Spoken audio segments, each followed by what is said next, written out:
ఈసారి మీ పార్టీని farm house లో ప్లాన్ చేయాలనుకుంటే వెంటనే డోసే యాప్ ని డౌన్లోడ్ చేసుకుని బుక్ చేసుకోండి.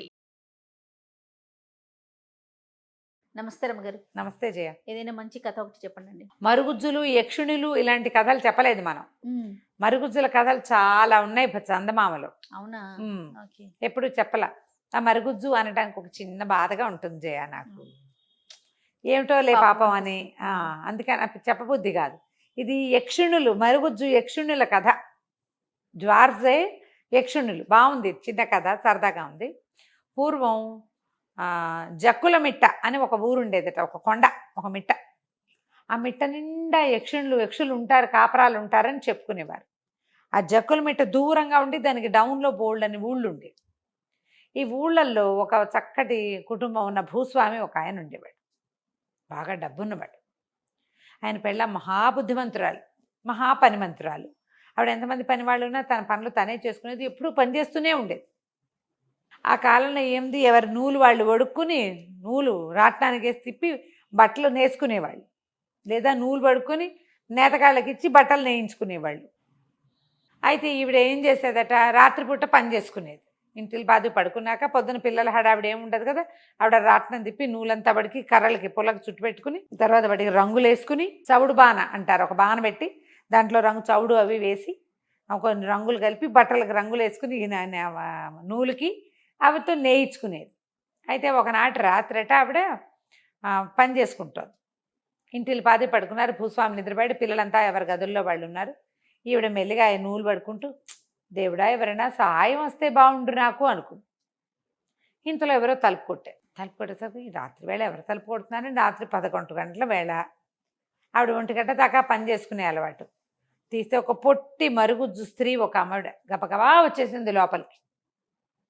వచ్చేసి చకచక ఈవిడ ఎక్కడ కూర్చొని నూలు పడుకుంటుందో అక్కడ కూర్చుంది. తిప్పడం మొదలుపెట్టింది స్పీడ్గా. ఈవిడ నిర్ఘాంతపోయి చూస్తోంది. ఈ తలుపు తీయబడింది కదా, ఇంకొక ఆవిడ వచ్చింది గునగున. అక్కడి నుంచి ఈ తీసిన దారాన్ని ఓ పుల్లకు చుట్టేయటం మొదలుపెట్టింది. ఇంకొక ఆవిడ వచ్చింది మళ్ళీ స్పీడ్గా, చవుడు బాణ తీసి పొయ్యి మీద పెట్టింది. పొయ్యి ఒకటి రాజేసింది, ఒకటి పొయ్యిలోకి ఊత్తోంది, ఇంకోటి రంగులు సవరిస్తోంది. ఒక 7-8 మంది వచ్చేసారు లోపలికి. ఈవిడ అటు ఇటు చూస్తుంది. పొట్టి వాళ్ళు, అందంగా అలంకరించుకుని చిన్న స్త్రీలు. ఏం చేయాలో తెలియదు, వాళ్ళంతా పనులు చేసుకుంటున్నారు.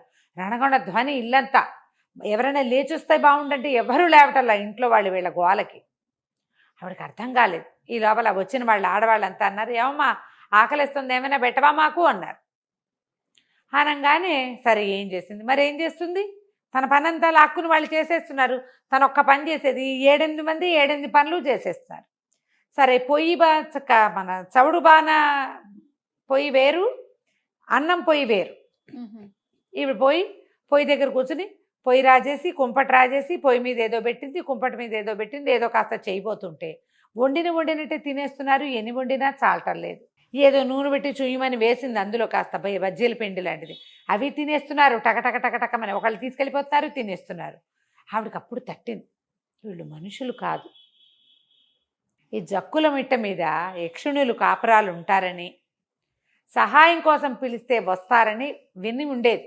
ఏనాడు ఆవిడ అడగలేదు, దేవుడా నాకు సహాయాన్ని పంపించు అని అడగడం పొరపాటైపోయింది. అది వాళ్ళు తిరిగే వేళ వినేశారు. వాళ్ళు విని వచ్చి దిగేశారు, ఇంకా వెళ్ళరు. ఇంత గోలగా ఉండి వంటల వాసనలు వస్తున్న ఆ మొగుడు లేవడా, పిల్లలు తలుపులేసి పడుకుని ఎవరు రారు.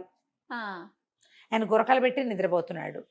ఆయన దగ్గరికి వెళ్ళి లేపే అవకాశం వీళ్ళు ఇవ్వటల్లా, ఆవిడ ఊపిరి ఆడినవిటల్లా వండు అంటున్నారు. అక్కడి నుంచి ఆవిడ గుర్తొచ్చింది, పక్కింట్లో ఒక ముసలి మామ ఉంది, ఆవిడికి యక్షుల కథలన్నీ తెలుసు. సరే పొయ్యి మీద నూనె పెట్టి, అక్కడి నుంచి రెండో పొయ్యి మీద అన్నం కొత్తలాడుతుండగా అది పనిచేస్తున్నాయి కావి.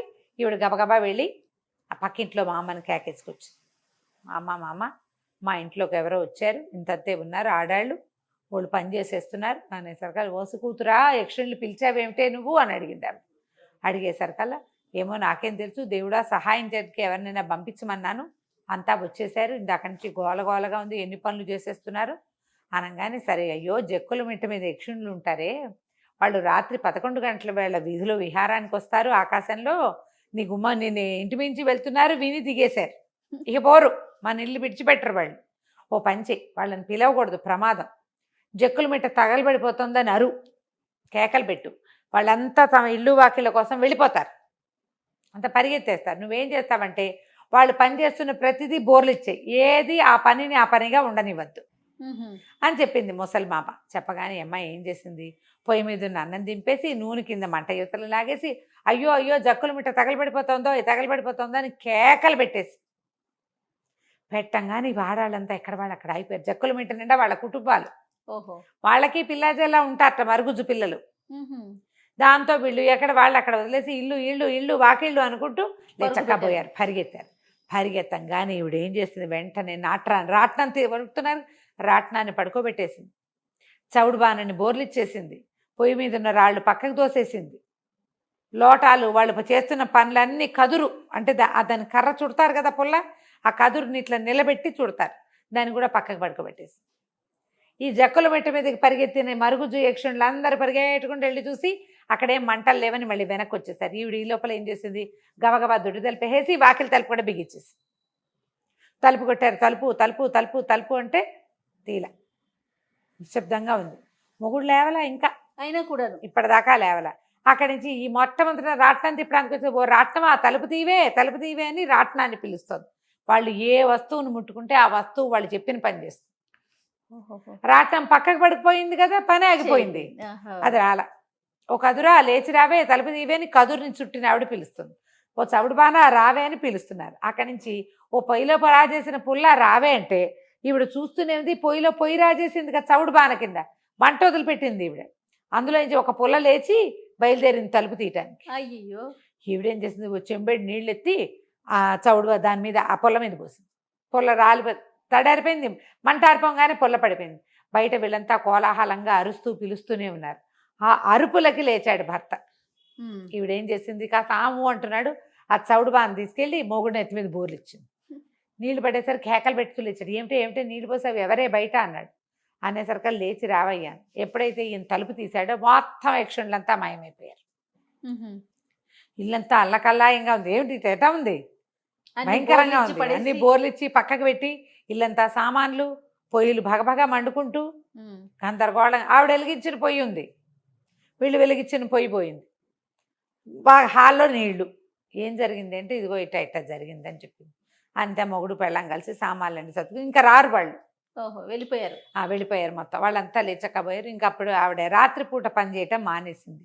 రాత్రిళ్ళు పనులు చేయకూడదు, ఇట్లా దారిపోయే వాళ్ళు వచ్చేస్తారని చెప్పేవాళ్ళు. జక్కుల మిట్ట చుట్టుపక్కలంతా చెప్పుకునేవాళ్ళట. ఆకాశంలో దేవతలు వాళ్ళు వీళ్ళు తిరుగుతూ ఉంటారు, రాక్షసులు తిరుగుతారు, తథాస్తు దేవతలు తిరుగుతూ ఉంటారు. అప్పుడు రాత్రిపూట ఎవడు లేడు, అంతా ఇట్లా చచ్చారు, ఇట్లా ఏదో మాట్లాడుకున్నాను తథాస్తు అంటారు వాళ్ళు. అందుకనే రాత్రిళ్ళు పని చేయకూడదు, ఇంటిల్లి పాది ఓసారే పడుకోవాలి, ఆడవాళ్ళు చకచకా సవరించుకుని పడుకోవాలని, అర్ధరాత్రి పనులు చేయకూడదని చెప్పేవాళ్ళు.